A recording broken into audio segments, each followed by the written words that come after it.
Sementara itu, pemirsa, Kejaksaan Negeri Ogan Komering Ulu menerima pelimpahan berkas perkara kasus pembunuhan yang dialami oleh Sekretaris BPD Desa Karangdapo, Kecamatan Peninjauan Oku. Selanjutnya, berkas ini akan diteliti oleh pihak kejaksaan untuk selanjutnya disidangkan.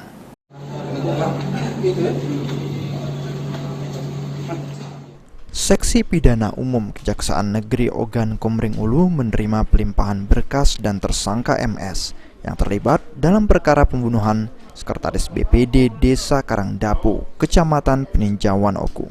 Dalam pelimpahan ini, Kejari menerima berkas dan sejumlah barang bukti, dan oleh JPU, berkas MS sendiri dinyatakan P21 atau lengkap.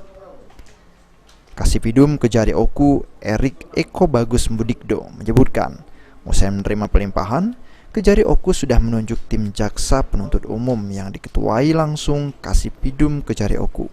Selanjutnya akan mengajukan berkas perkara tersebut ke Pengadilan Negeri Batu Raja untuk disidangkan.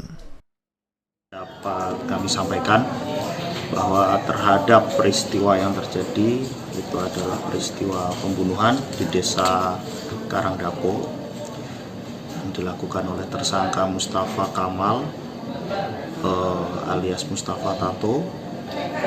Saat ini prosesnya memasuki tahap 2 atau penyerahan tersangka dan barang bukti kepada pihak penuntut umum.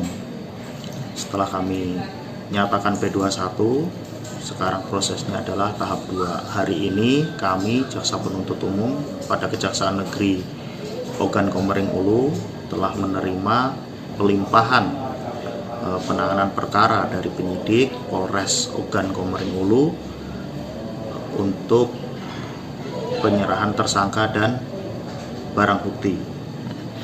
Selanjutnya, terhadap penanganan perkara tersebut akan kami limpahkan kepada Pengadilan Negeri Batu Raja. Sebelumnya, tersangka MS ditangkap Satreskrim Polres Oku di Lampung Timur usai membunuh Sekretaris BPD Desa Karangdapo di pinggir sungai saat sedang menjala ikan. Motif dari kasus ini karena sakit hati. Ari Pranika, PAL TV.